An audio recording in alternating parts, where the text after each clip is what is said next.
Welcome to Yerba Talks.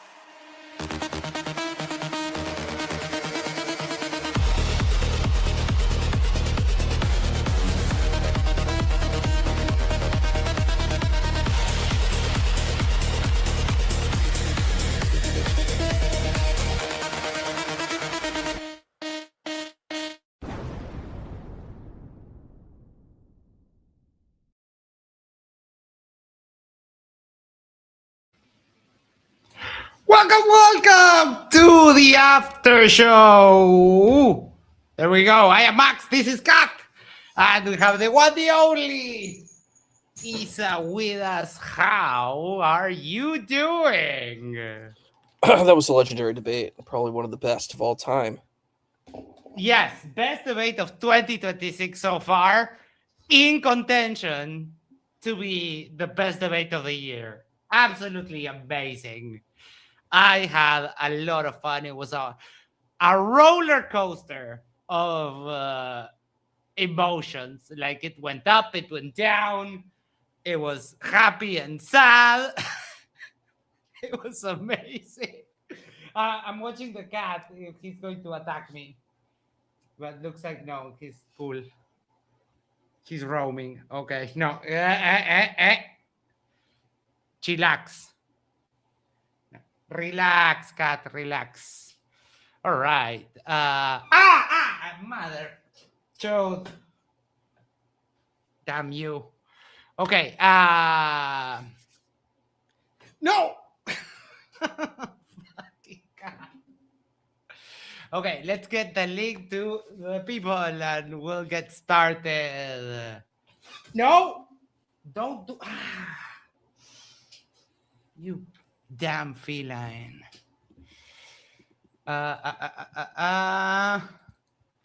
Let's get the link there. We'll pin it and we'll see who comes along. Okay, and I'll pin it. All right.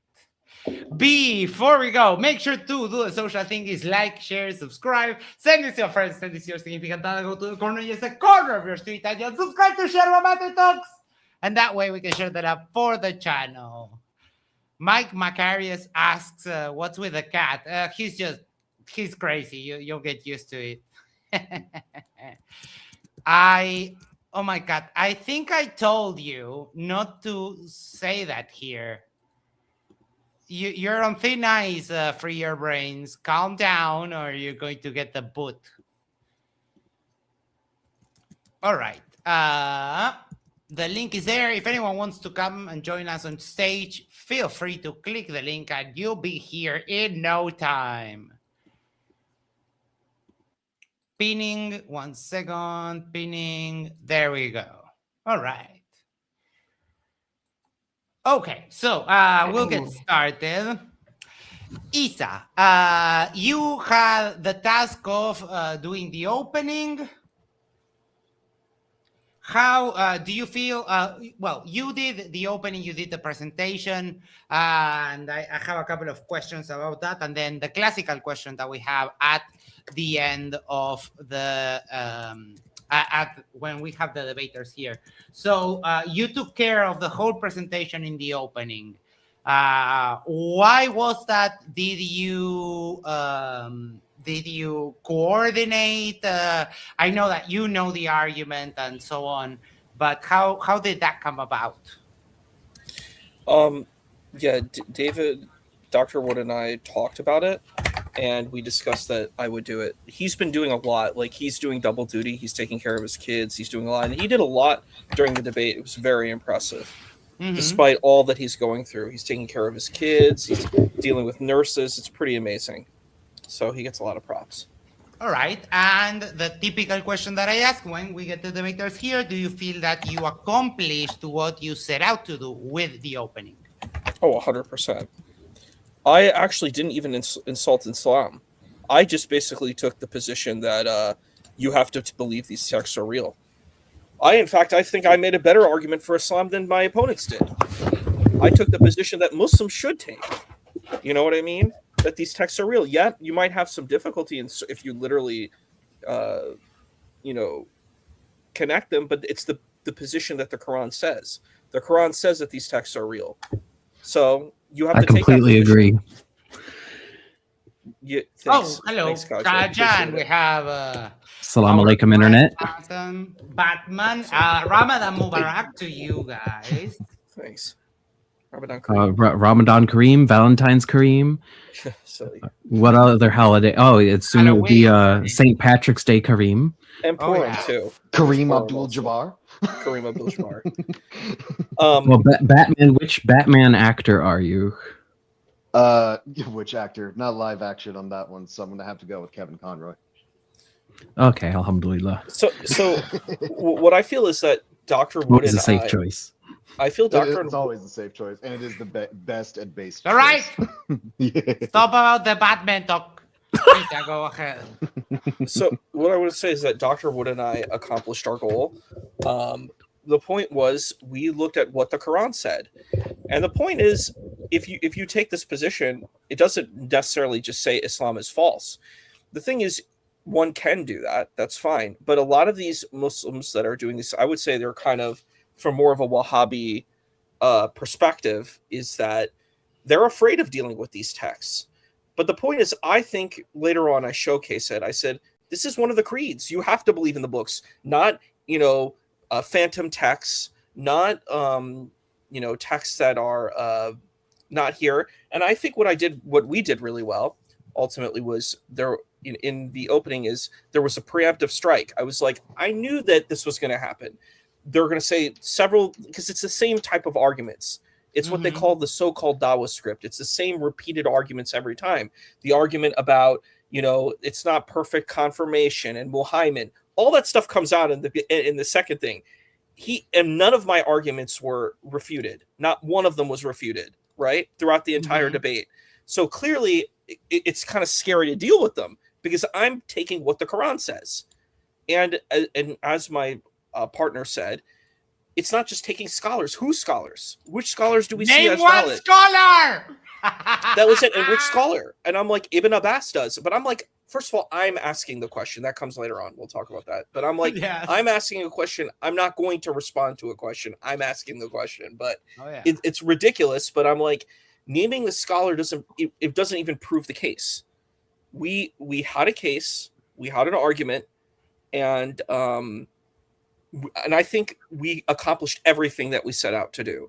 We told what a Torah was. We told what a Zabur was. We told what an Injil was. Our opponents didn't say anything about it, which is ridiculous, which is wild. It's so amazing that you're trying to argue about these texts and we don't even know what they are. They didn't even tell us. They just said there are variants. I'm like, so what? The variants don't prove corruption. You have to prove what corruption is. And that question was asked, never answered, what a corruption actually is. Saying there's a variant. And also, this is a problem I wanted to bring up during the debate later on. I'm sorry, I'm not veering from the opening. But, Go ahead. But I think it's important. You're asking someone, the Quran and the biblical corpus is very different. You could read the Quran in a day. It's 114 chapters, right? Yeah. The Bible is like 39 to 40 books. The Hebrew Scriptures canon. It's a fat book. Yeah, the New Testament is like 27 books. It is incomparable, and it's a dishonest maneuver to say, oh, can you read a pamphlet versus can you read, a library? That is an insane position that you're even asking to do. But there's still people who did do it. So it doesn't even matter. And the argument that we kept hearing over and over and over again, which was really grotesque, is this is the only text that's been perfectly preserved. We've got Yellow Pages, Harry Potter. There are books that are preserved now. It doesn't prove anything. So it's like, who cares? You know what I mean? That argument is a redundant argument. This little book I have is like 140 years old. And I mean, perfectly preserved. You can get an exact copy anywhere you go in the world. So it's a silly claim. It's ridiculous. It was ridiculous. And I also made the argument. Ooh. He said there was an oral tradition that was supposed to be preserved.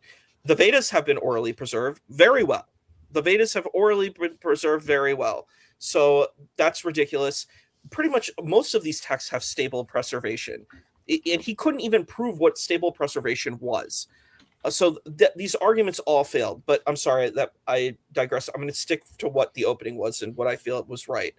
So what we did right in the opening was we defined what the terms were. We defined that the Quran supports these texts. We then engaged preemptively what would be stated. The trap, we laid up the trap. The trap actually perfectly, was fallen into. We did this without even attacking Islam or the Quran. We didn't even attack the texts. So we didn't even do that in our opening. We just said that the Quran, we did what our goal was of the title. Does the Quran affirm the text? That's another conversation. Is the Quran false because the texts are contradicted? That wasn't our argument. Our argument is, does the Quran affirm the text? We proved the case. We got a grand slam, and I think we did really well on that. So that's the position. I really would have liked to hear these thoughts in your closing statement. They were just presented so elegantly just now. I was waiting the whole time for you to go, saying these texts are corrupted is bidda bidda bidda, haram haram haram. I did say that. I did say bidda. I did say bidda during the debate. I said it multiple times, actually. The problem was that the just big wouldn't problem, engage. I think, they wouldn't engage. That was a huge. That was a huge problem. The Jvnior was deep dive, dodge, and dodge. Like he was doing the 5Ds of dodgeball. And he just, I mean, you guys kind of did the best thing, which was just let him hang himself. Because the more he spoke, the less credible he was to a Muslim like me. Oh, but dude, the more he spoke, the less credible he sounded to a filthy atheist like me, dude. Well, dude, like I know that he was lying about a verse he had like right in front of his face. When Issa pulled up the verse and Jvnior lost his mind, like, dude, it's there. You're lying about what's right in front of you. Why are you doing this? That was kind of the common denominator on that part. But I'll go last. Let's hand it over to Batman. Thoughts on Issa's opening, please. That was a really good opening, and I did like how you did address everything. It was especially to the counter arguments as well during the entire opening that I had an issue with. And I don't know if we're going to go to, probably just save that as well for his opening, or do you want to just talk about it here? Right now, focus on Issa's, and then we'll cover their opening. Yeah, I did like that the way that you did essentially presented. I would say as a small bit of critique, probably would have dumped in more passages, especially to make the defense on that one as well. But honestly, yeah, I'm still yeah. You could probably just give me for the rest of it, but that was a good opening. All right, thanks so much. Kaja, how you doing? Hope you're doing well. Good to have you back with us. Thoughts on Issa's opening, please. I felt like he touched on everything that I thought was important during the opening. Everything that I wanted him to go into a lot of depth on later. I did hear mentioned. I heard the bid'ah. I heard there's no Islamic dilemma for him. I think, if I recall, and I really was looking forward to hearing the explanation of how long. I mean, a longer explanation about how there's no Islamic dilemma for him, because I don't think too many people hear that in these debates. Like most of the Muslims I hear from, they just trap themselves in the Islamic debate. No one explains their way out of it.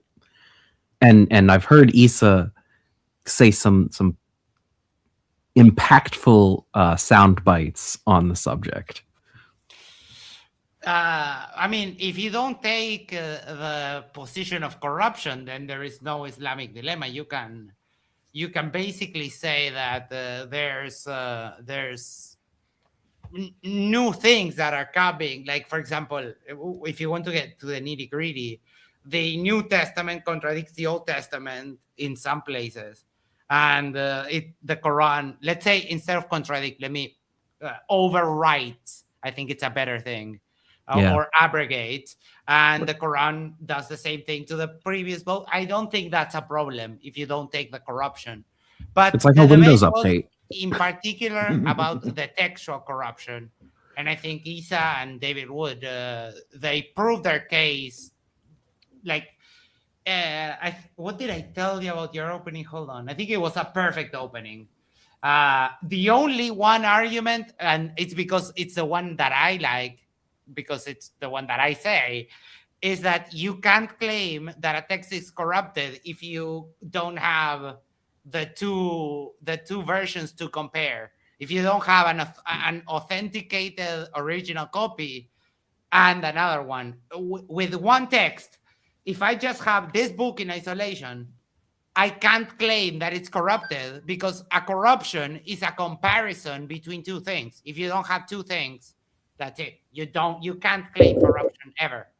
Right? And I think that is powerful. The problem here was that they couldn't engage in any of the issues. They were losing their shit throughout the whole freaking debate, and that was just wonderful. That was.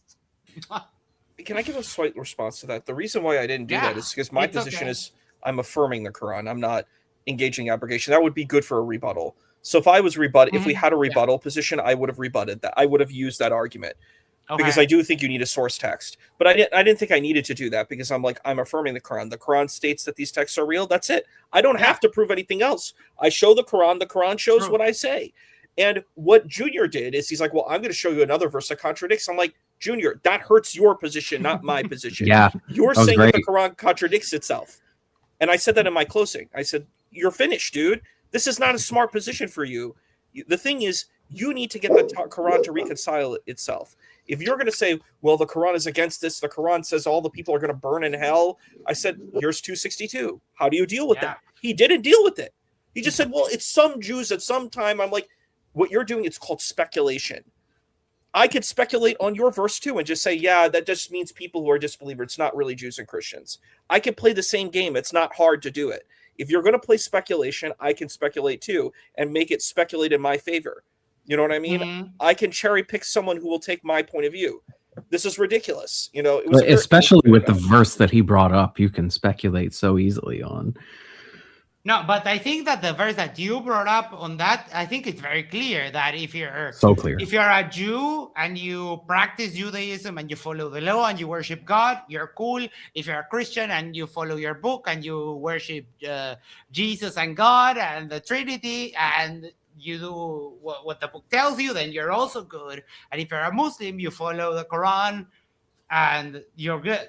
That's basically what I understood. It took a perennialist position. You're correct. That is what it says. The perennialism of Islam is why I've always been proud to be a Muslim. And the Quran states it. The Quran states that position. So it's like he had no argument against that position. He just got angry and yelled. I mean, that was his rebuttal. And so when I see Muslims like Jvnior get up there and take an anti-perennialist position, it feels so embarrassing to me. It feels like they poison Islam and they make Muslims look really bad to people. And it's always this type of Muslim that gets up there and debates. Mm-hmm. Yeah, I think that that's why I like Issa so much when he debates, because everyone loves Issa and he makes a great case. And he represents Islam in the best light possible. You should know that there's plenty of Muslims who agree with Issa's stances, but they majority, if they speak to him, they all tell him not to go waste his time debating. They think this is like idle words and a waste of his spiritual energy.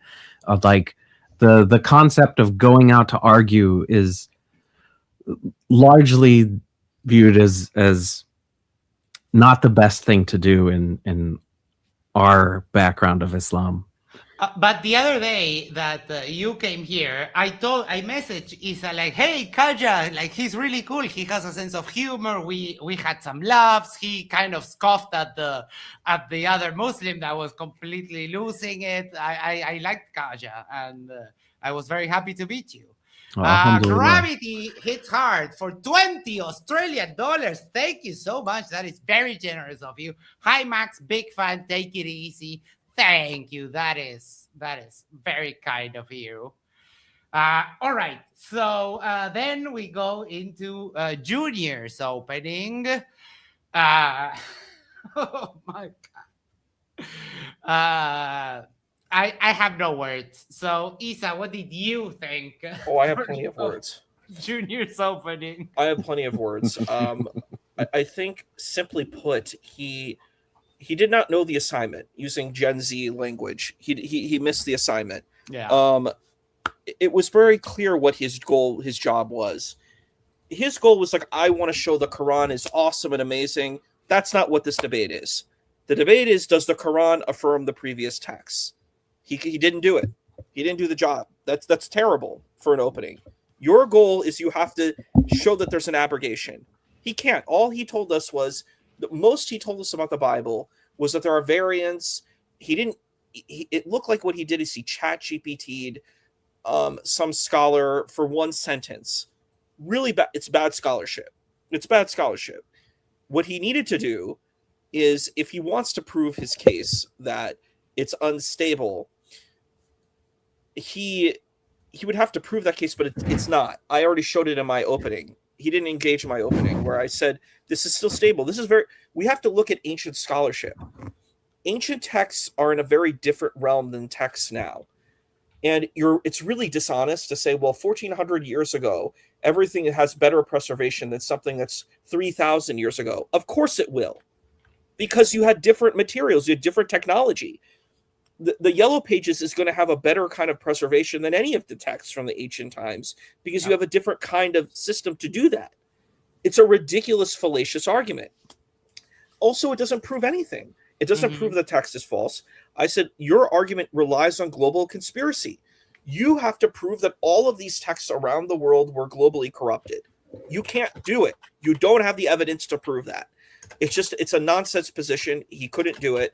So basically what he tells us in his opening is that the Bible, that the Quran supersedes the Bible. He used the verses that I quoted, which I think is super funny, and he didn't even acknowledge it. Like, I quoted the same verses that he quoted. I quoted Muhaymin.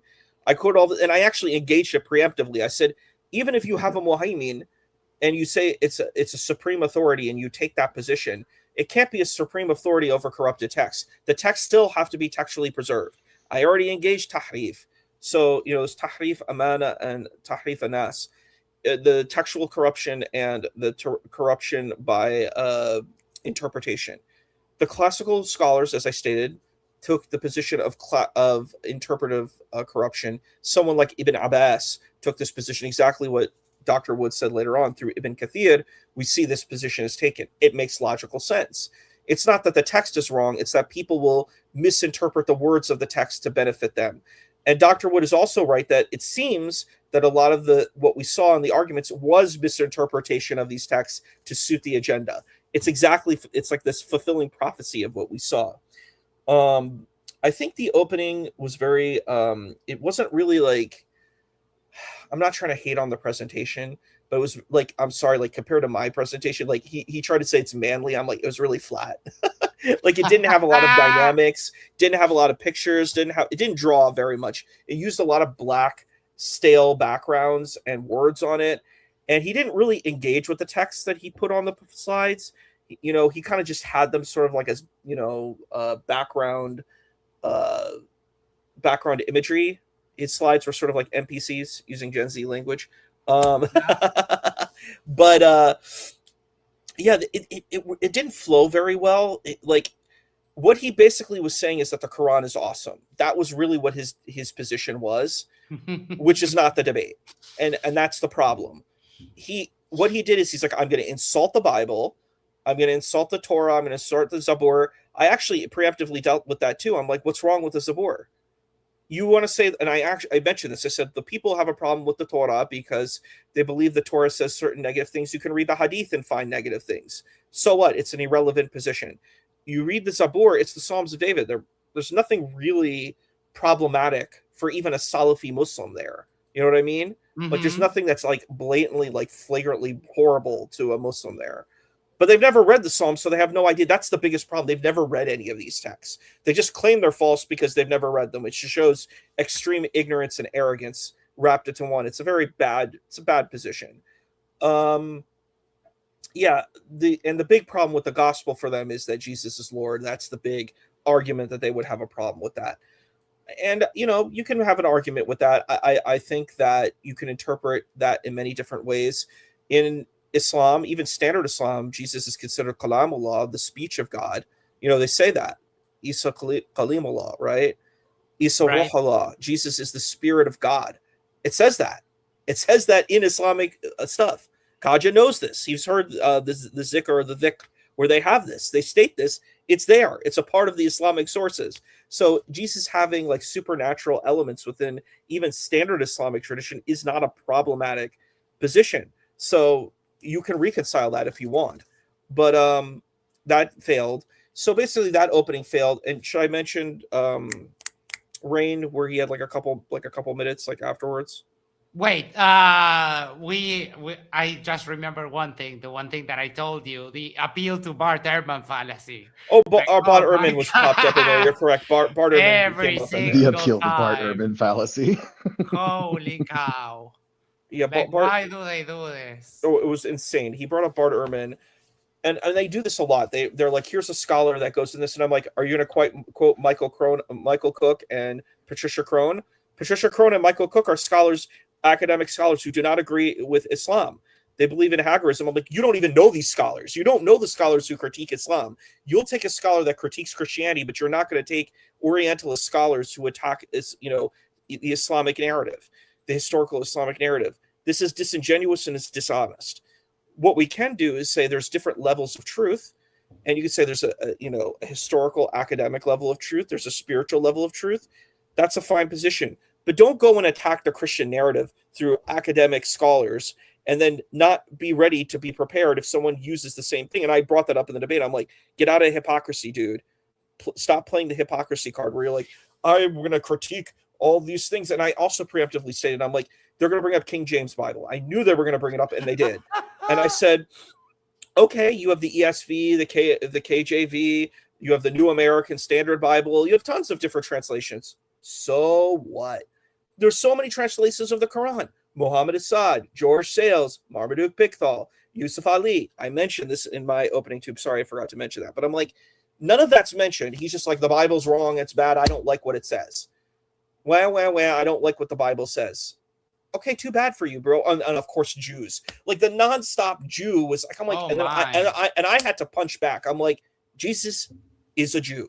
I'm sorry what you think. He's not an Arab. He's a Jew. And I'm like, we have to assert that he's a Jewish man and just stop this anti-Semitic nonsense. It's okay to have different cultural groups. Stop attacking Jews, please. I don't know if you were looking at the chat at that time, but when you asked the question, was the big JC and Jvnior lost his mind, the whole chat started JC is my lord, JC, and I made a little bit a tiny compilation of those screenshots for you because that we usually do the dumbest comment of the debate section, but today the dumbest comment of the debate goes to the one, the only Jvnior, for losing his shit over the JC claim. And Jvnior, this is for you. That's the dumbest comment of the debate. Oh, wow. You said it with a smile like it sounded so great. Round and round you talk, but you don't say straight. That's the dumbest comment of the debate. First time ever. Congratulations, Jvnior. That is your prize for making the dumbest comment of the debate. You wanted to say something else about Rain's Sure, Rain's mini opening speech, so go ahead and we'll hand it over to the others. Yeah, Rain seemed reasonable. He seemed nice. I do feel that he didn't. I don't think he really knew the assignment either. Like, I don't think he understood what this debate was about, and I think that kind of hurt him. I think he is a good debater, but I think that he just did not. I think the kind of debates he's had before are not these kinds of debates. So I don't think when you do these kind of debates, you need to prepare for them. And I don't think he really understood this kind of position and understand what the problems are with the position. Like, I feel throughout most of his kind of arguments that he made, connected to this is like, I hear good things, but I just still disagree. And he doesn't really explain why he disagrees with the position. Mhm. The position it doesn't have to be an anti-Islamic position. It's like they assume it's an anti-Islamic position because these Muslims want a fast food result. They're like, well, if the text is false, that means the Quran is true, and I don't have to deal with any of these texts, and I could just pretend they're all just a bunch of garbage. And I'm like, it doesn't work that way. This is not how this works. What you have to do is you have to have integrity.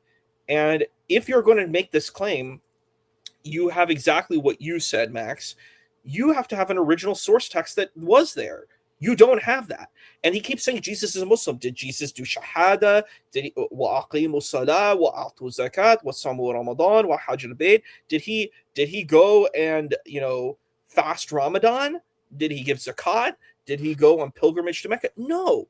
And obviously this is the standard that Muslims will take, particularly these particular kind of Muslims, Mhm. If you want to say everyone's a Muslim, then everyone's a Jew, everyone's a Christian, and we could just, completely expand the term where it could be universal. I'm okay with that if we're consistent. If you want to say everyone's a Muslim, everyone's a Buddhist. Hassan Shibli has to take that position.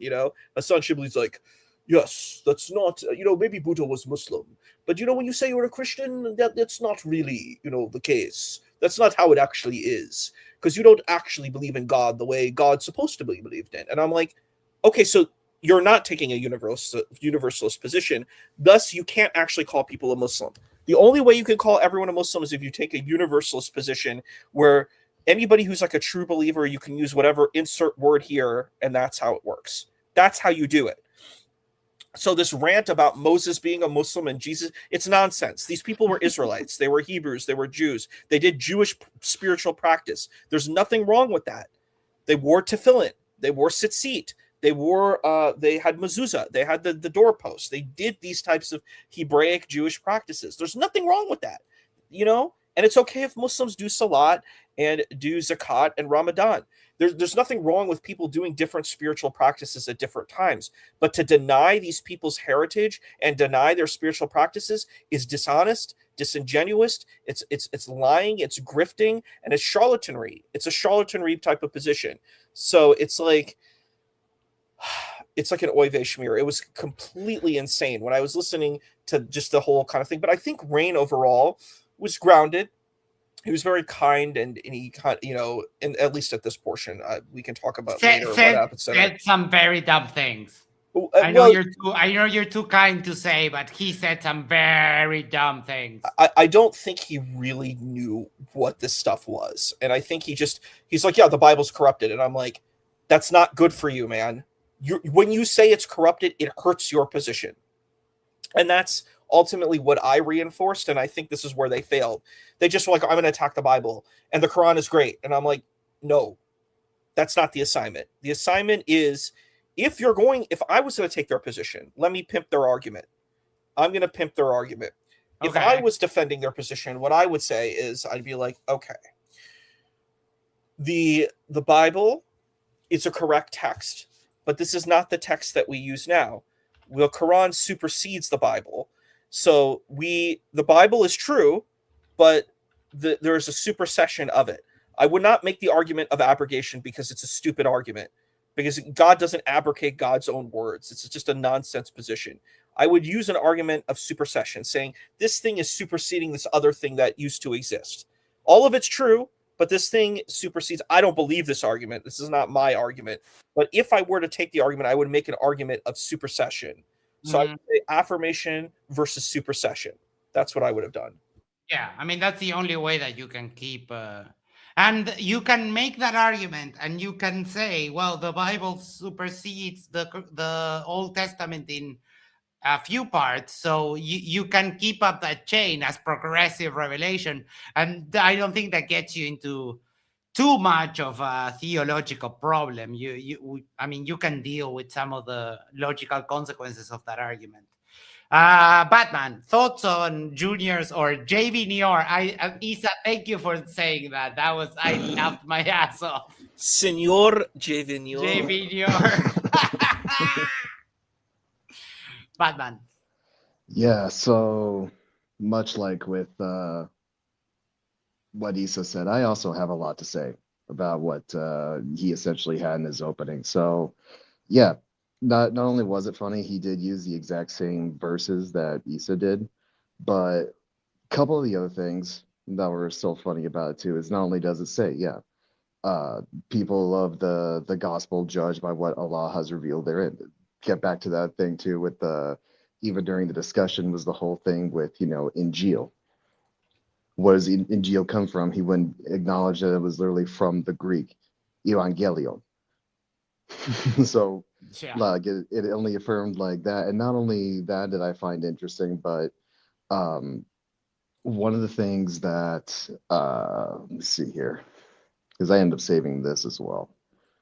Yeah, so if he's saying too that it affirms like original revelation, not later textual transmission, like that bit doesn't even make sense in it as well because he was saying like if you're in doubt, we have revealed to you what we have revealed to you. Ask those who read the scriptures before you. So that would be the Jews and that would be the Christians. And then by the way, that picture that he put up did not help him at all when he had those pictures of David Wood eating the Quran.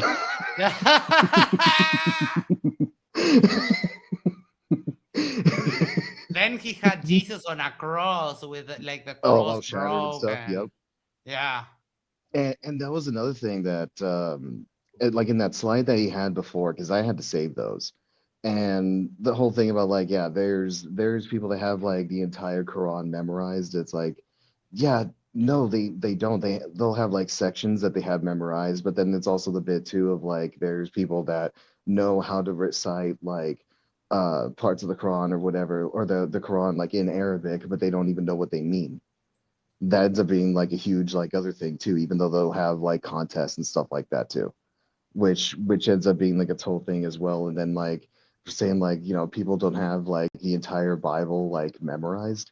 It's like that not only is that not like even the point of the Bible, like I mean, there's dude, that it's a fake book. Like, I mean, very I understand if you if you want to compare, like this little book that I have called Pedro Paramo, you could I've read this and I still don't remember it from memory. But this yeah is dude. You can't pretend that people uh, regularly remember this whole big ass book. That's right. just Like people remember like the unreal. general stories, maybe for fun if they're sadistic, maybe they'll try to remember all the genealogical stuff that's in there. Like when they go through the genealogies and just go through every single name like that, if they want to hurt themselves, but it's a Yeah. masochistic in that way. But And I the mean, other we have TVs now, we have the radio. People have that's better right. things to do than memorizing a book that you can just literally pull up on your phone at any given second of any moment of any day. So it's an unreal standard to want that, right? Right, and even if they don't memorize like every single verse, there's verses that people do have memorized like right off the back of their hand, and there's like entire like passages and narratives that people will have memorized, but Well, yeah, I every mean, single people verse, memorize like yeah, songs, for example. right. But The I songs are mean, easy because to it's a remember too, limit, yeah, there's a limit. It's 4 minutes of right. but Eh, yeah, it's what a weird standard. And again, I mean, I have to audio warning 5, 4, 3, 2, 1. Side one scorer! What a crazy wacko! Oh, and there is the other bit as well that I don't like that he tried to use this argument as well by saying the Bible has no original manuscripts that exist. But it's like at the same time, it's like, bro, the original manuscripts or the original stuff that the Quran was written on was all destroyed too. So that's And that's I not a mean, good it's argument. again not comparable because there's parts of the Bible that are like 4,000 years old, right? Right. So, I mean, how do you expect It's a the dishonest comparison. It's a very yeah dishonest comparison. You're talking about something that's thousands of years old versus 1,000 plus some years, and you're like, and it's much shorter versus a huge library. And that's what I said. It's like a library versus a pamphlet. Like this is a dishonest position, and he kept saying it over and over again, like it's such an intelligent, smart maneuver. And even if that's the case, attacking the Bible hurts your argument. You have to figure out how the Bible fits in with the Quran, not attacking the Bible. You cannot keep attacking it and thinking that you just get away scot-free. And I see a lot of Muslim apologists do this. Every time they engage the Islamic dilemma, they're just like, it's all false. It's all false. That makes my position right. And I'm like, if it's corrupted, if we cannot trust the Bible at all, then how do we look at the Quran? The Quran is like a spark notes. When you read about the prophet Joseph, you know nothing about the prophet Joseph. You know what I mean? You have to go to Genesis to understand who he is. You have to go to the gospel to know who Christ is. You can't just read the Quran and think that you're going to know who Christ is. You don't have a clue. But Jvnior That's a thing said, too, yeah. Jvnior did say that. Oh no, if you want to learn about Jesus, read the Quran. It's like, But you can't. I was going to But do my that's- doctorate on it. That was going to be my dissertation, Jesus through a Jewish, Christian, and Muslim perspective. There's nothing there. It just says, Jesus is the cousin of John the Baptist. He made clay pigeons come to life. He's born of a virgin. He said that he's not, the son of, he's not the son of God, and literally, it's very, very generic. It's not a concrete, fleshed out person. The gospel has that. We know what his lineage is, because that's how it's interesting, because they kept saying that the New Testament contradicts the Hebrew Scripture. That's not even true through a Christian perspective. Jvnior doesn't know Christianity. What Christians believe is that the Bible is true. They believe that the Hebrew Scriptures are all true. They interpret it different than rabbinic Jews now. That's the clash. It's not about Jews versus Christians. You could be a Jewish person who believes Jesus is Lord, and other people who follow Jesus are not going to deny these people, right? The problem is the interpretation of the text. It's not the text itself. Christians believe the Hebrew Scriptures, and Jvnior doesn't know that. That's the wild thing. He thinks that Christians think about the way that he thinks about the Scriptures. He thinks that the Christians think the same way, and it's not that way. It's that these texts are they're interpreted through a different lens. So when you read certain prophecies in Isaiah, the Christology is that that's Jesus, right? You could disagree if that's true They're or not. wrong. But no, I hear your point, but I'm saying through a Christological approach, that's the way to do it. These kind of Muslims say, I'm not even going to look at the text. I'm not even going to try to bother to read the text. I'm just going to say it's all bad and I'm not going to look at it. There's no interpretive engagement. There's no actual saying, I acknowledge the text. So for a Christian, the text is true. The Hebrew Scriptures are true. They are real. They're not false. The difference is, for a Christian, the idea is that there's different covenants. So the Israelites were under one covenant. Christians are under another covenant. And even this word Christian is not even the best word. It's just a word that we use. But really, it's what the New Testament tells us is it's the way, living water. This is an exonym. This is not a term that the Christians internal. It's not an internal name. It is an external name. So it's it's living water. And in reality, I would argue that Christians would probably view themselves as Jews. They're Jews under the new covenant. The new Israel. Yep. Yeah, it's the new Israel. See, and it's weird. He doesn't know Christianity. He doesn't understand this concept. And I'm like, dude, I know a lot more. And your family's supposed to be Christian, His mother is supposed to be Christian, and his wife was Christian. That's what he claimed, But he doesn't know much about it. That's what we realize. It's kind of when I heard this that, is it the sounded case. very reminiscent of I'm sorry, I didn't mean to interrupt. I just want to make that joke real quick. It's just kind of when I heard him say I grew up Catholic, it rang in my ears as basically the equivalent of saying, oh, I went to Catholic school, so I know what I'm talking about. No, I think he has the problem of he has a correct opinion in that the Christians are wrong when it comes to the prophecies about Jesus. He just doesn't know why. He just has the headline, but has a completely coming from nowhere interpretation of why that is. But I mean, that's me with my filthy atheist hat on. I'll hand it over to Kaja in just a sec, but let me Robin for $2 says, love you, Max and Issa. Oh, she's such a babe. I called her babe the other day and she told me, no one has called me babe in a long time, so I'm going to call you that from now on, if that's okay with you, Robin, because I love you. Kaja, thoughts on Jvnior's opening? Jvnior's opening, it was like it steel-manned Issa's opening, because Issa's opening was like, look, the Quran is true. It says all these things. These are the credentials for why the Quran's true. This is why the Quran is saying, go read the Bible, go read the Torah. And it's like Issa says, like, you can't learn about Jesus, Joseph, and all of Moses unless you go read those other books. And then Jvnior gets on there, Jvnior, and he just backs it all up. He's like, look, the Quran is so true. Everything it says is true. They didn't make any mistakes at all. So when but then he like cuts himself off right before he's going to say, since it says to go read the Bible, since it affirms the Bible, that's true. The whole kind of idea that the Bible and Torah are corrupted comes much later on. Like Ibn Kathir is not there with the original Muslims. And as far as I'm aware, that's where all this comes from. His commentary on the Quran, saying, "Oh, don't believe this part of the verse because those things are corrupted."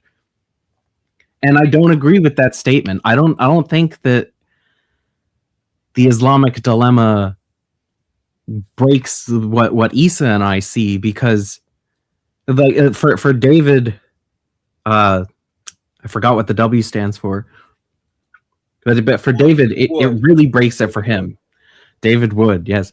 It breaks Islam for him because for him, the Quran doesn't match enough of what the Bible's saying. And I can see how people can take that lens. Well, that's fine. Well, I mean, it's if you take a hard stance, but hold on, Issa, say hi to Robin, please, because you didn't say hi to Oh, hey, Robin. Thank you. I actually wanted to make one quick comment too. Yes. About, I forgot to mention with what's his name, Rain's argument. Rain said that the Quran contradicts itself too. That's what I told you. He said the Bible contradicts itself. I thought that was legendary, because the thing is, that was a very honest, earnest position from where he was coming from, and I'm like, yeah, that's what I was going to say next. If we look at that way, literally speaking, it's okay. Yeah, sure, these texts might on the surface look like they're contradicting themselves. So what? Doesn't mean they have to be false. That just means that that's what it looks like. So it was like, yeah. Rain got up there, and when he finally got to speak, the first thing he said was he agrees with a lot of what you guys are saying when you read the Quran, when the Quran says this, when the Quran says that, and he talked about when the Quran affirms the Bible, and he says it does say that. And I was like, he just tanked Jvnior's whole last hour that he spoke, because he kept refusing to say that that's what the Quran says, even though it's very plain it's what the Quran says. He was at least trying to say, no, it doesn't, no, la la la la la. Yeah, but this idea of the especially with the Quran that is like claimed the unadulterated direct word of God, it's problematic to say that it contradicts. And I would definitely see other Muslims like the hardliners that like Daniel Pikachu takfiring the hell out of this guy for saying that the Quran has contradictions. Wait, there's a Muslim with the last name Pikachu? Yeah, no, Daniel Pikachu, yes. Mashallah. Gives a whole new meaning to the Poke rap.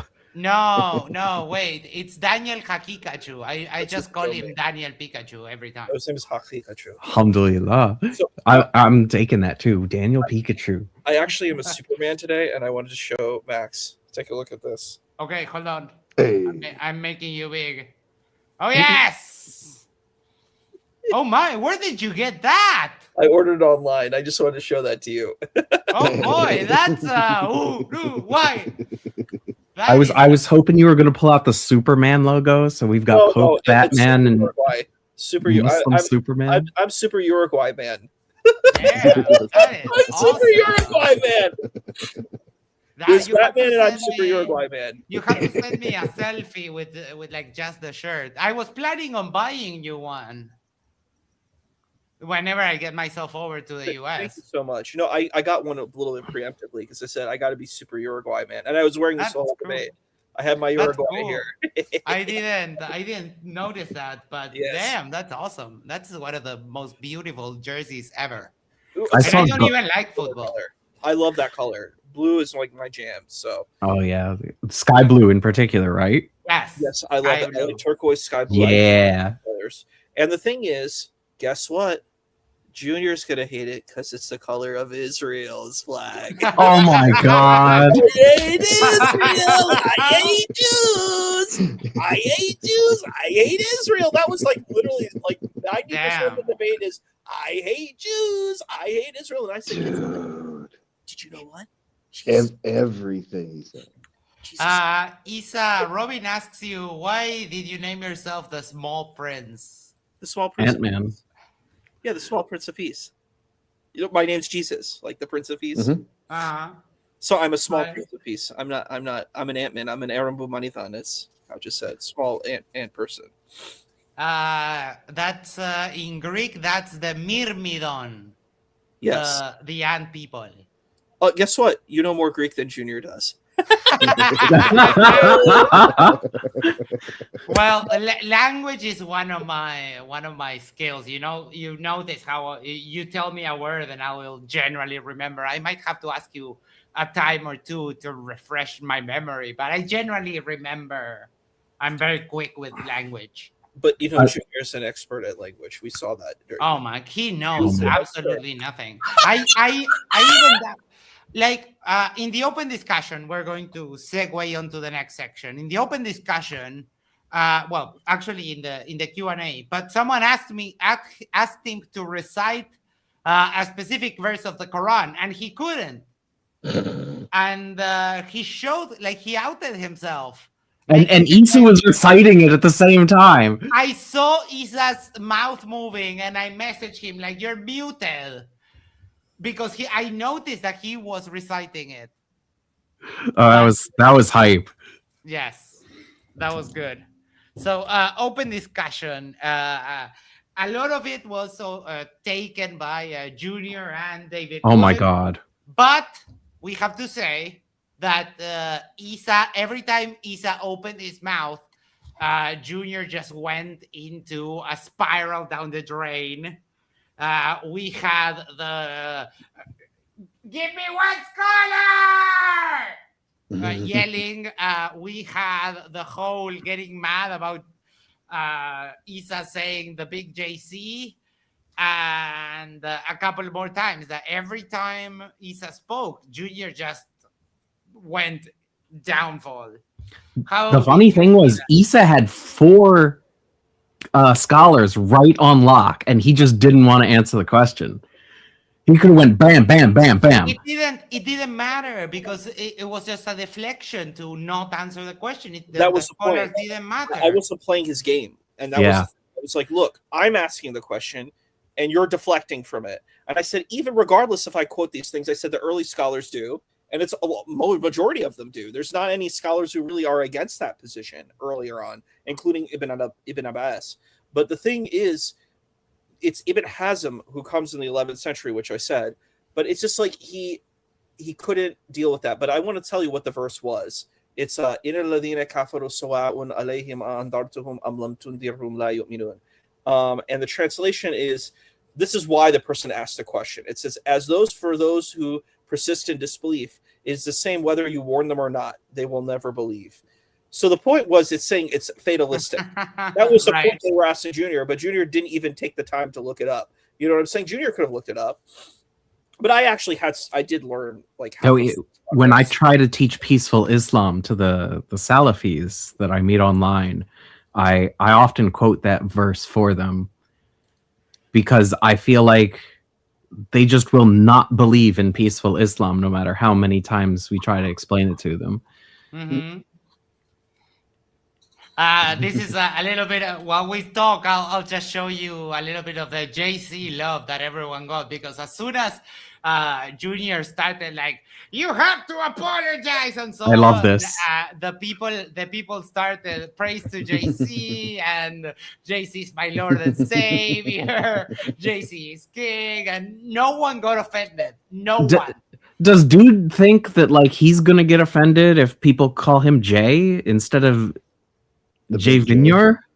I don't know. Yo, what's up, Jay? Yo, you're disrespecting me, man. Don't make me pull out my piece. A lot of their whole shtick is this, ah, look at me, I'm powerful, I'm strong, like, her, I crush you, and that kind of stuff, which is silly. The best part is when he pulls out his piece, it's just a piece of paper that says salam. Silly. But you Yeah. notice that I didn't crumble to any of the positions. I stood fast. I did not go Yeah. and say, I'm going to crumble to your point. I actually rebutted back. I said, I remember later on, I brought up the point. I said, okay, you have a problem with this. I said, you're disrespectful to other religions. You're coming here and saying the Bible is corrupted. That's blasphemy. That's a horrendous thing. I don't want to hear those words. I'm going to leave because you're saying these words. And I'm like, do you realize that you have a double standard? That it's all right for you to be offended, but it's not all right for you to offend. What kind of weakness sauce is this? And I see this a lot of the time. It's like what we call paper tigers and glass cannons. They can hit hard, but when they get hit, they get crumpled. That's what happens.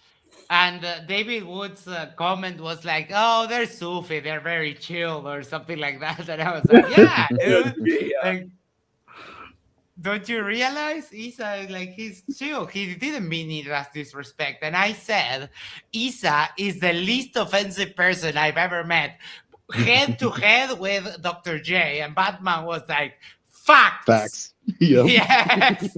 Yeah, I feel like Issa manifests the qualities of Islam that were taught to me.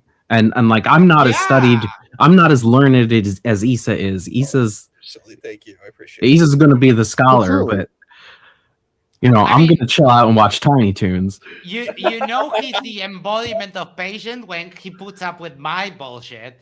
So, I mean, I'm not that bad because I'm only offensive to people who deserve it. You're silly. But I am a filthy atheist after all.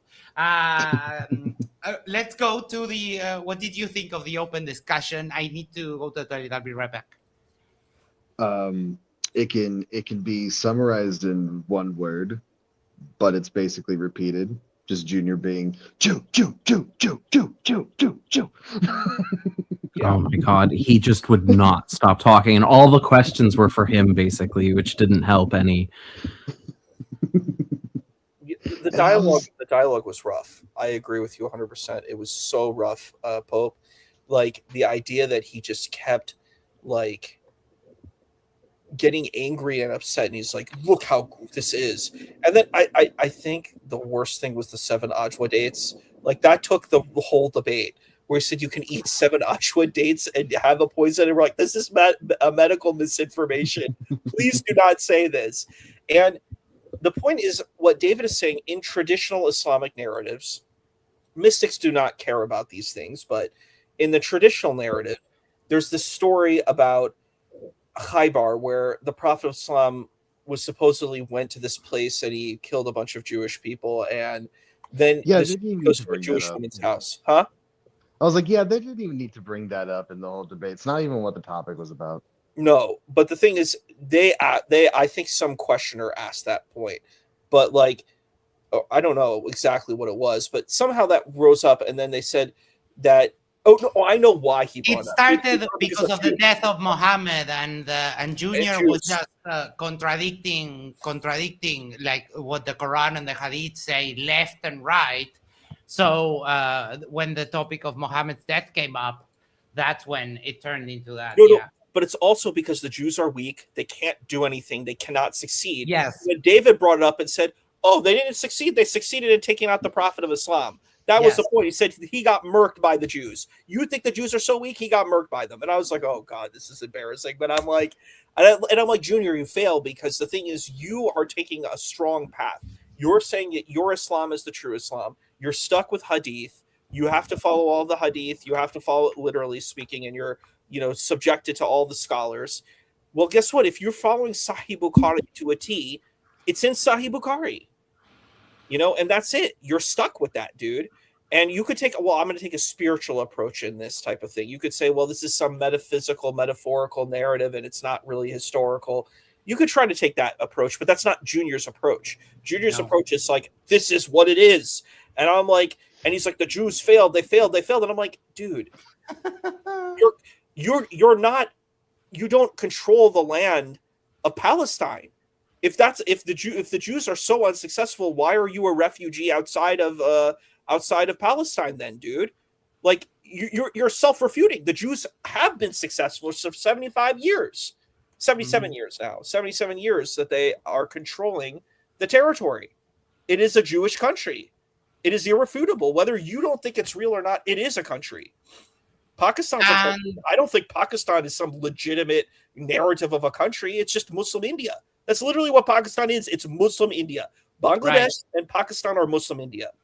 And I'm not even joking. Like, look at it. It's Bengal Muslim India and Punjab, Pathan, Baluchi, Sindhi Muslim India.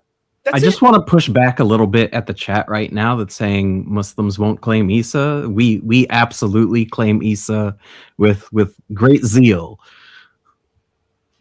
As a fun comment as well, everybody likes to claim Jesus. I like seeing that. Everyone's trying to claim Issa lately. The Christians are trying to claim Issa Kabir. The agnostics were trying to claim him earlier tonight. Oh, that's funny. Then we heard, which, like, it's funny when even that I know the least of all religions I know about Islam. Well, maybe Hinduism I know less. But when Jvnior said that there was this Sahih Hadith from Bukhari that he considers weak, it's like, well, dude, what? Like, what? How could you say that? And that made me excited, Issa. We need to schedule for next week our chat about Hadith grading, because I'm very interested in that. Because this made it even worse today, right?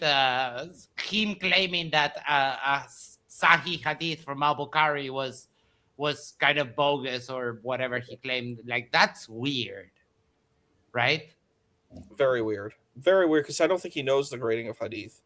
He just makes that claim because it's a claim that these kind of like Muslims do when they don't like the Hadith. They just say, oh, it's weak. That's the argument that they make. It's not like, oh, Hadith is not about matan per se. It's not about the content. It's about isnad. Isnad is the chain. So it's about chains of good people who are narrating it. It's not about, like, if the Hadith could say something really wild, and it could be mutawatir, and it could be sahih.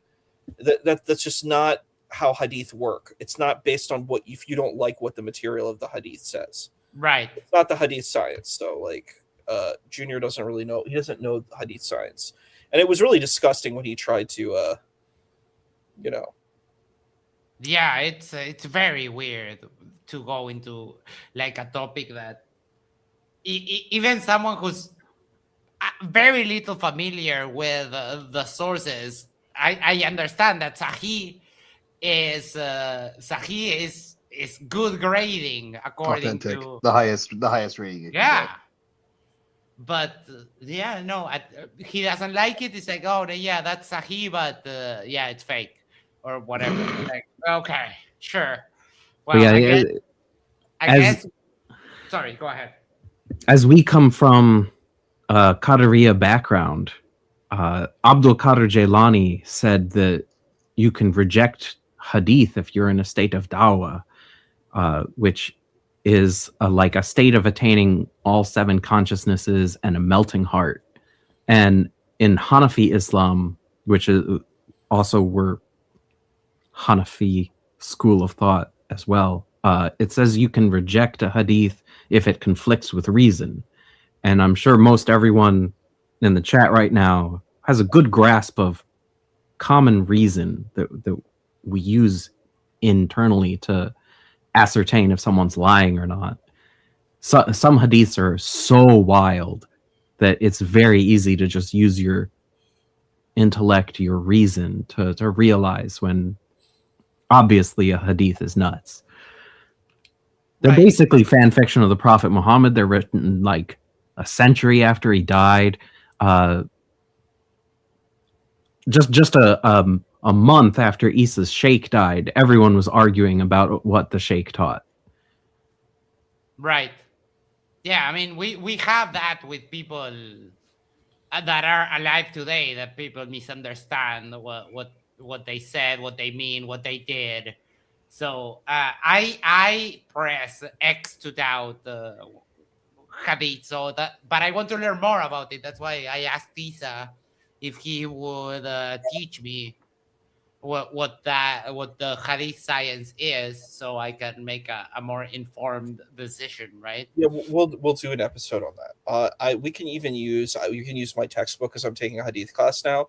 We'll use Jonathan Brown's book on hadith, and we can just review that. We can go through the stuff. There's a whole chapter on, the most enough. We can go through that. It talks. I'll be looking forward to that because just as there are hundreds of crazy, like wanton insane hadiths, there are also so many beautiful and wise hadiths as well. Hadith, not hadith is like zebra. That's the plural. Hadith is how South Asians say it. They say hadith. It is hadith, and I think Persians do it too. But they call hadith hadith. Issa, isn't the plural ahadith? It is ahadith. That is the plural. That's correct. I knew it. I remember. You see, I'm very good with language. I remember. Oh, very, very good. You do. Good job. What else? Let me see. I have some notes here. I've got notes with that as well. That one of the things that he also brought up too was how I mean, aside from the fact that he tried to explore anonymous authors argument too, which doesn't even work in his favor either. Because especially when it comes it like matter. because like the only book that has an author no one's really 100% sure on is Hebrews. What's also kind of funny though is that he was talking about how if you're Christians, go ahead and say like one of the verses in Aramaic, and it was like, well, too bad David was not a Syriac Catholic or Syriac Orthodox, because they do actually have the Aramaic, and they actually have the Aramaic that was given to them by Matthew before he even wrote it down in Greek. That was even written down by Saint Papias.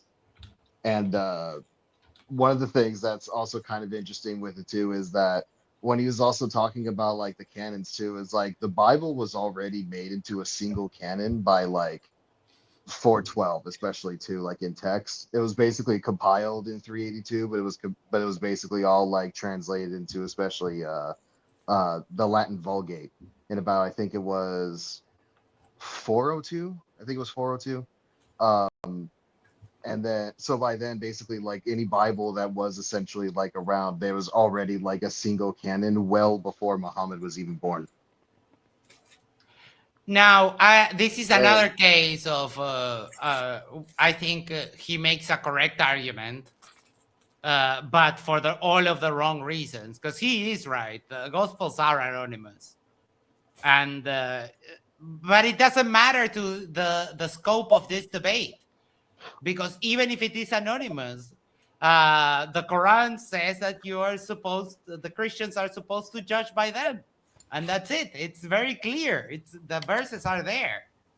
It's not that big of a deal. I do have to push back on that bit though, because especially too, like even with Saint Irenaeus and like 180 in his book Against Heresies, even the order that we also have it in with Matthew, Mark, Luke, and John is also the same way. And Saint Irenaeus, he was also, disciple of Saint Polycarp, who he himself was a disciple of Saint John the Apostle. So especially if anybody would, know which, the Gospels, which like the fourfold Gospel are, it would be him. And he does name them as like Matthew, Mark, Luke, and John, especially as being written in that order. And so especially when it comes to like those specifically as well, like we know those are written by those men. We know also Acts is also written by Luke. We also know too which the epistles are of Saint Paul, which is written by James, and so on and so forth. The only one that's really in dispute even still is Hebrews, and that's universally accepted. With like, because you have traditions, they'll say like it was Paul, but that was basically like, you know, written down in Greek by somebody else and then transferred over because they probably would have been scandalized that it was Paul. So you have that. But to kind of go into as well with even that, another issue that I still have with it as well is he was trying to say even that the Torah was corrupted, right? That's not what Islam teaches. Yeah, I mean that's the whole crux of the debate. But they're wrong. They are objectively wrong about their claim because the Quran never makes a claim of corruption. It's like Issa said, it's bid'ah. It's an innovation, and it is funny that he claims the verses claim the Quran verses claim that they distort their scriptures with their basically that they lie about what the scriptures say, which makes sense in the context where in a place where most people can't read and write, you can lie about a book that you yourself can only read, right? But You then can only hear it, not even read. Maybe you just hear it because most people don't know how to most read. people can't read, right? So the one that can read has the ability to lie about what the text says. That's fine. But the funny thing and the ironic thing is that's exactly what Jvnior is doing. Like we saw the verses on screen. Jvnior, what the hell? You know, Garfield never Heathcliff keeps asking in chat, at least every once in a while, what is the Injil? Tell me what the Injil is. It's on you guys to tell me what this is, and it's the Bible. Right? Injil is Arabic for Evangelion.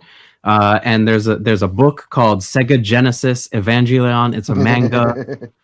But yes, the Evangelion is a gospel, is the Bible, and Genesis. It's yes, that's correct. It's understandable that Muslims got confused because I believe in Muhammad's time, people were a little bit ignorant of who wrote the Bible, and it's common sense to just think right away, oh, this is the book of Jesus. Jesus wrote this. And that's what it gets described as. That's another thing that I was telling Issa in my note. We were kind of chatting in the debate that, and I also heard the previous Muslim debater also said the same thing. They think that Jesus got a book from Allah. But it's like, dude, no. They think that they think he spoke Arabic. Right. He's an Arab too. They think Jesus is an Arab. This is what I really believe, actually. I think these people believe Jesus is an Arab. And this is why I have to correct them. Yeah. They're like, oh, he's an Aramaic. I'm like, you don't even know what an Aramean is. It's just nonsense. You don't even understand what Aramaic is. And right? I'm like, dude, people could speak multiple languages. Like this is so stupid. That was one thing I thought would have actually been funny for David to do as well. Is like, give me one verse in Aramaic. Eli, lama sabachthani. Yeah, that's an Aramaic. Now, if you're a Jew, the Messiah was like a higher order of prophet, so they could speak directly to God. So why would they be? They're taking their Muslim paradigm and applying it because Moses didn't get dictation of the Torah. Moses wrote the Torah, but Moses got, for example, the 10 Commandments directly from God, right? But that's about it. And then he spoke with God in other occasions. But the Torah is written by Moses, but it's not dictated by Moses. And then he said another thing. He compared the angel Gabriel or Jibril with the Holy Spirit. And I think he's wrong about that too. I don't know what you guys. What do you think? Jvnior wasn't right about anything. I'm sorry. No. That's what Tafsirs say about the Holy Spirit in the Quran. That It's Gabriel. The angel Gabriel is the Holy Spirit. But in Christianity they are separate. They're separate entities. Yeah. Right. The angel Gabriel is an angel, and the Holy Spirit is the Spirit of the Lord. Now, do they refer to Gabriel in that way as well? Because that was another thing that I've heard was like, what was it, like Ruch Allah would basically be another one too, of like the Jesus is spirit Ruch Allah of God too. in that way too. Yeah, Jesus is yeah, Ruch the word of also. Allah in that way as well, right? And especially too because of the Blessed Virgin Mary, and I'm saying it as a Catholic in that way, but especially as well with like Jesus basically being conceived. There's debate, if I'm not mistaken, especially within like Sunni Islam, where essentially like was it by Gabriel or was it, by some other means or whatever. Right. Oh, I've only ever heard it as immaculate conception by basically God saying be and then it is. I mean, yeah. But like, what? How have we fallen that? I mean, Jvnior is the stable debater for Islam on MDD. That is, I mean, wow. Like, it's a No, bad. Issa's the stable Muslim debater. Yeah. Well, but today, for example, a lot of people were wondering, like, oh, Issa's no longer a Muslim, and I replied to most of them, Issa is multicultural, and they started asking, like, but is he a Muslim or no? They say, dude, Issa is multicultural. He doesn't fit one box, and they have a very hard time with that. I feel like most people's box of what a Muslim is just a little misshapen on the internet, because internet Islam is just vastly different from what I understand at this point to be classical Islam. Yeah, like I'm only in my 40s, but people who I know in their 70s and 80s who are Muslims and have been Muslim their whole life are mostly like Issa. Right.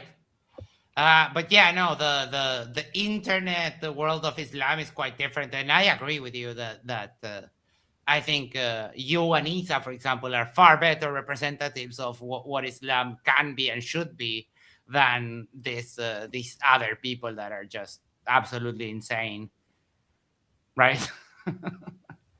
MashaAllah. Damn. When towards the end of the debate, when the topic of Jesus being a Jew came up again, I thought of the greatest thing, and I told Lisa, call me on the phone and tell Jvnior that you're going to speak to your filthy atheist friend and ask me what was Jesus. But by the time I thought of that, it had already passed. But that would have been so freaking funny. I would have fallen on the floor laughing if we did that. But we have that on the chamber for the next time, Issa. We can do that. Yeah, we'll do like that, because Jvnior called his wife. Yes. Oh no. Wait, you don't know? You don't know about that? No. Oh my No. god. Oh my God. Okay. Let me set the mood for you. DebateCon.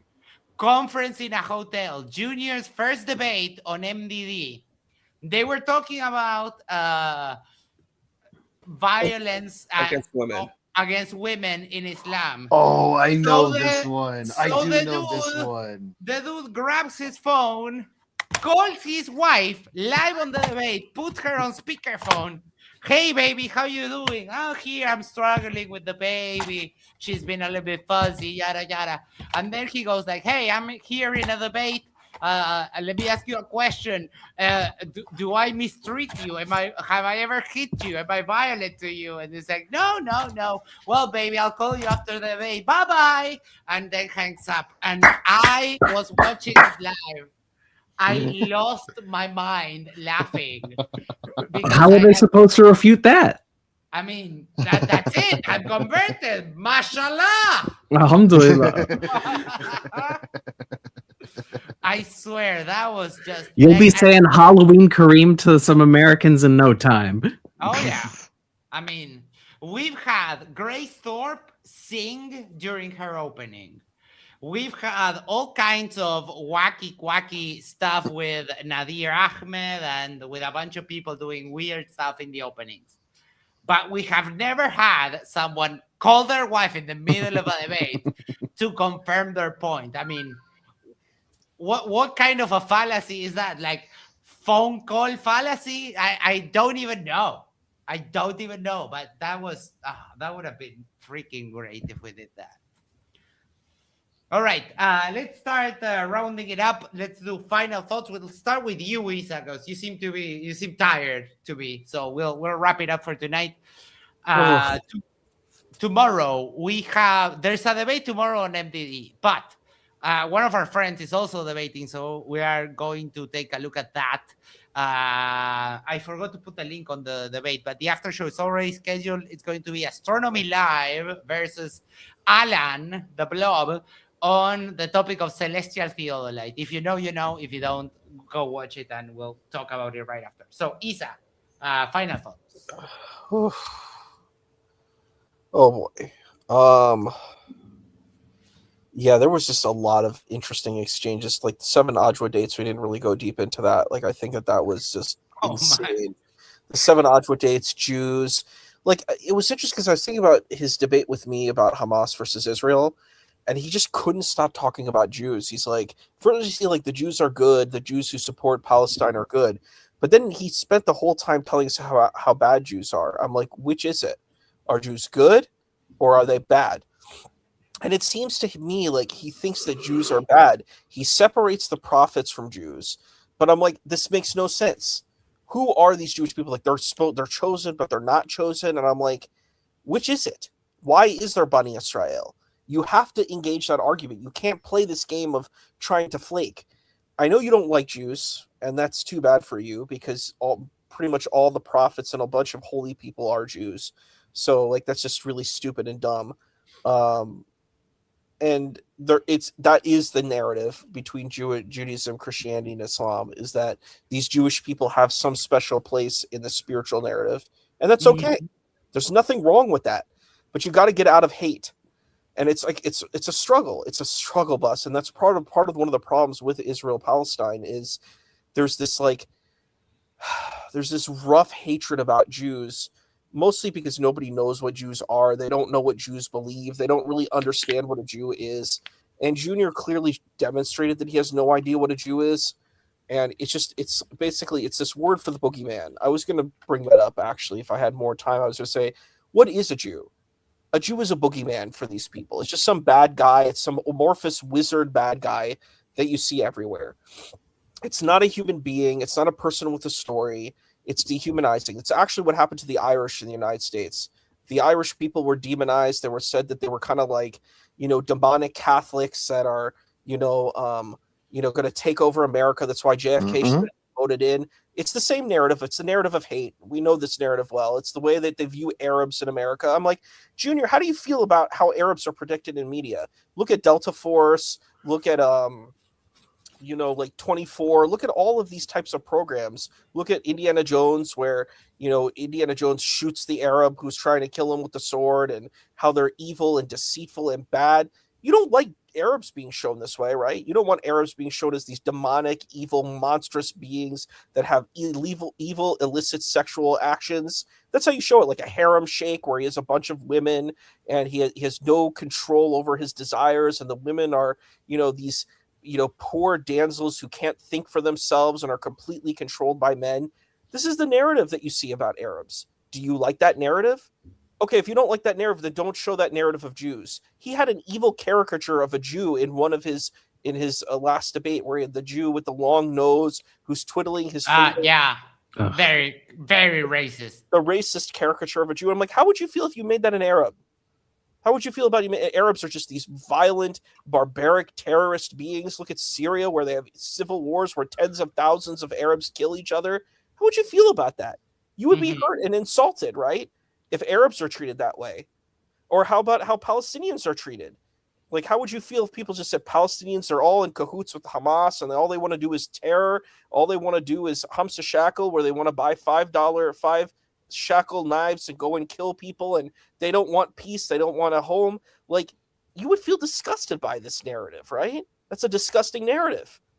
As a Palestinian, you don't want to hear people say that, and there's a lot of people who do believe that. Like that journalist Douglas Murray, that's what he feels about Palestinians. He feels that they're all like this dishonest group of barbarian ruffians, right? He doesn't want that image of Arabs being shown, that image of Palestinians being shown.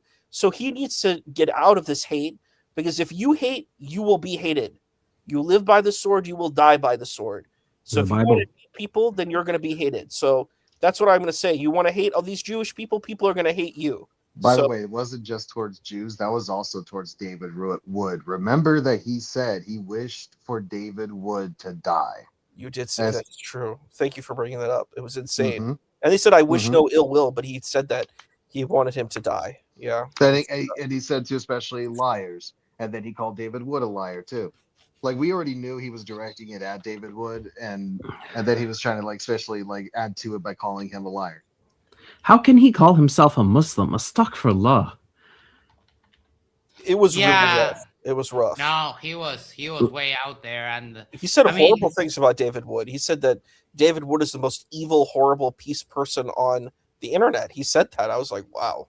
And then there was a moment where he challenged David to say like, oh, if I'm lying, may I die right now, or some bullshit like that. It's like, dude, what are you doing? And then, of course, the poison thing. That's like, and someone sent a super chat, and I think they were correct. I wouldn't be egging him on because he doesn't seem like the most stable of people. And he might get himself hurt by trying to prove the whole nonsense of the 7 dates. But someone told him, like, either you're going to do it and die, or you're going to have to fake it. And then ask Rain, like, what will you do? Will you support him in this craziness or what? But, dude, the guy started saying that he would eat 7 dates and drink poison. Like, whose mind could work like that? That is just insane. Haram. Insane. All right, Batman, final thoughts. I was expecting. Well, I don't know if that's really not all that true. I didn't really know what to expect from that, but all I saw was David Wood just defending Israel, apparently, as Jvnior liked to say. Yeah, and I mean, he told Lisa, like, oh, that's the most Hasbara. Like, oh, for fuck's sake, shut the fuck up.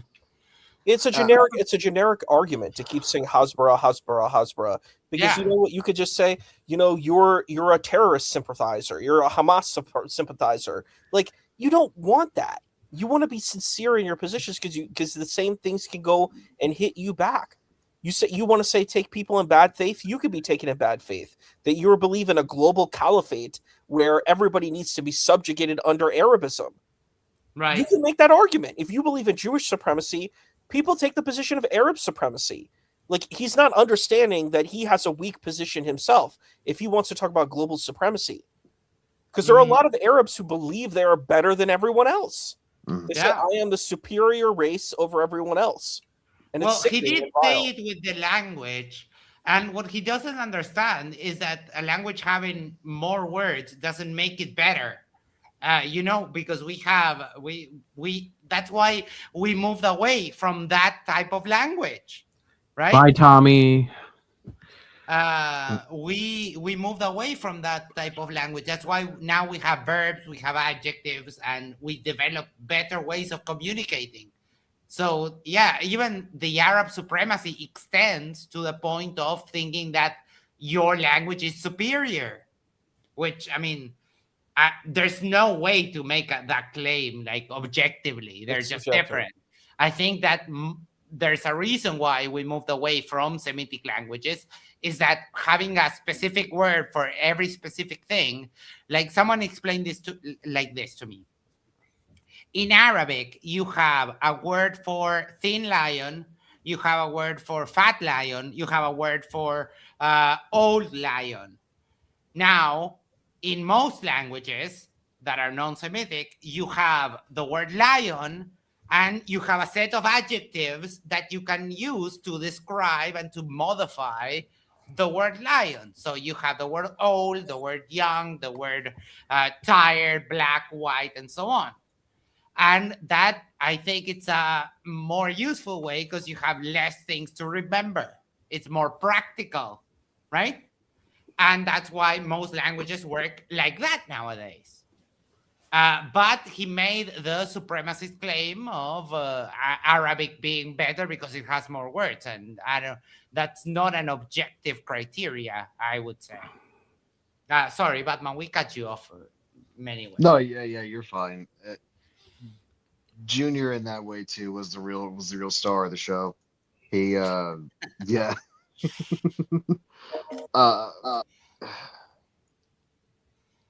that Jvnior was an absolute mess. He like with that whole thing too, like you brought up Issa about like, you know, how Muslims get betrayed like in media and stuff like that. He is absolutely like, you know, trying to essentially reflect, you know, that kind of stereotype that even pushes like the media to basically do more stuff about that. And now essentially too acting like this in the debate, that's even going to go as well into that discussion as well with how he was especially acting as well. And yeah, I don't think he knows in that way too, where he wasn't like prepared. I don't think he really knows like what the argument even that well as much as he knows his own religion either. Because even the things, that he was just saying were things that were not actually taught in Islam, and specifically in that way too, within Sunni Islam. I'm a Catholic and I know this. All right. Like, yeah. Anything else?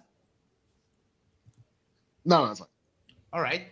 Kaja, good to have you back with us. Oh yeah, my pleasure. So at the end of the debate, what I had ultimately wanted to see was, because they basically fairly little got to talk, Issa versus Rain would have been a really interesting debate because Rain was so chill through the whole thing. And so many times I just thought like, Rain wins. Friendship. Friendship again? Like, I think Rain would have a lot to learn from Issa, and it would have been really interesting to hear an elongated version of Rain's path to Islam and within Islam. I don't know if you heard that towards the end of the debate, Jvnior was saying how he cried when Rain said his shahada. I did. But to be immediately contradicted by Rain, who told him, "You didn't convert me." Yeah, and I was like, "Oh, that's juicy." That's how I am. Like, I technically maybe I've converted 3 or 4 people, but also I didn't convert them. They just hung out with me. They enjoyed laughing at my jokes. They're like, this person's chill. I want to be their religion. Because there should be no compulsion within religion. So Muslims shouldn't be going out and trying to find other people to bring to Islam. I mean, someone did. What was the guy the other day? Battle or something. Yeah, Fettel. Yes, he tried. I told him how much he was embarrassing us, Issa and I. I felt so embarrassed that he came in and just pelted and pointed at it, like poked at you for like an hour and a half almost. I don't, because it makes for a great show. That's what we're here for. And I mean, he was a baby debater. Like he wasn't going to score any points against me. And finally, he's just like, okay, you're not going to be Muslim. Here, look at this. You're going to go to hell. I don't believe in hell. He didn't think that there's a part in Islam where we believe that if Islam was not shown properly to you, it's no fault of your own if you didn't accept it. So if he comes in there and presents Islam in a completely negative light and keeps trying to say, oh, Islam's the way, you'll go to hell, that is a horrible way to present Islam. And, maybe he just gave you a way to get to paradise because God's going to be like, oh, well, look who came to bring Islam to you. Oh my God, I'm so embarrassed. Come right in. Oh, St. Peter, open up those gates. Take the escalator that Tom and Jerry took. Right. It's my favorite episode of Tom and Jerry. How long you stayed for that, because I think you fell asleep towards the end. But oh my, the guy tried. I think you were here until I showed my Instagram to him. And like the guy didn't understand that I come from one of the most progressive countries in the world. And like these arguments are nothing to me. I'm sorry? You forgot I made a joke. I made a joke at that point. You don't remember? Yeah, I remember because you said, hey, I remember what you said about her.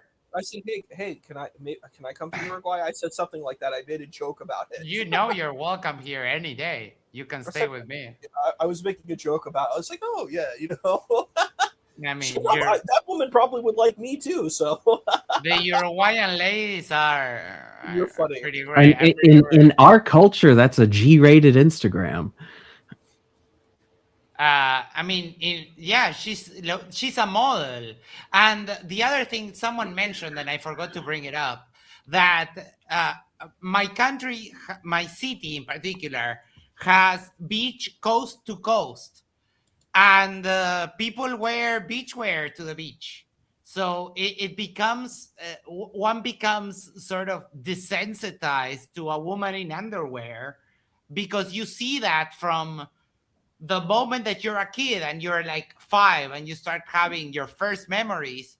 You see women in bikinis on the beach every year during the summer. So it stops being a big deal, right? But like he doesn't understand. He didn't seem to understand that. But yeah, it was pretty funny. And who cares? Like that dude was so off his rocker, and he was like, he's like, I'm gonna convert people to Islam, and I'm like, first of all, you don't know about any other religion, you don't know about secular humanism, you don't know about anything, and then you're like, the problem was the way he came. It seemed like a joke. Like I was like, oh, this is like a SNL skit. This isn't real life. This is an SNL skit. But I'm like, the hilariousness is he actually was sincere. That's why we were all laughing. I'm like, this guy's like, this is supposed to be on an SNL skit, not real life. And then he started to question if I was a Muslim afterwards. Oh yeah. Yeah, he called Issa ignorant for a moment. I was like, hold on. Calm your tits, because you don't insult people here. Well, and he's saying I'm ignorant because I don't agree with him. Yeah. But you're ignorant because you don't agree. That's the game they play. Yeah, he's going to call a Sunni scholar ignorant. and for certain, he was not a scholar himself. No, I hope he comes back at some point, because I had a lot of fun. The trash, you know what bothered me the most? The bad microphone. That's what annoys me. Oh, like, my God. Oh, holy freaking hell. Buy yourself a microphone and then come back. That's the worst, the most aggravating part of that. Other than that, I don't mind. I don't mind being questioned. I don't mind being pushed. I don't mind being preached at, because you know that I can hold myself. Like, your patience was top tier. Oh yeah, I was on my best behavior. You were doing zikr in some kind of way with that patience that you were using. What's zikr? It's a form of Islamic meditation where we try to channel the qualities of God. It's like mantras. Like zikr. Okay. Zikr, peace, compassion, patience. No, I know sometimes I have hikmah, but only sometimes. Wisdom. And you have some chutzpah. What's that? Audacity. It's a Hebrew word for audacity, like Hebrew Yiddish. And you have some bubkis. All right, people, tomorrow, when the debate ends, I added the link for the debate that we're going to do the after show for tomorrow. It's going to be over on our friend Red's channel concerning the topic of celestial theodolite. And we're going to do that because we have another Christian versus Muslim debate, and I'm up to here with that. So we're going to do something fun, and I get to laugh at Alan the Blob. So, that's always fun. Before we go, make sure to do the social things like, share, subscribe, send this to a friend, send this to your significant other, go to the corner, yes, the corner of your tweet, and you'll subscribe to Yerba Mate Talks. And that way we can share that up for the channel. Issa, great performance. Batman, always good to have you. Kaja, you're welcome back anytime, and we'll get that hadith lesson scheduled with Issa for next week. Love you all. Catch you on the next one tomorrow. Take care. Have a great night. Bye-bye. Salam alaikum, internet.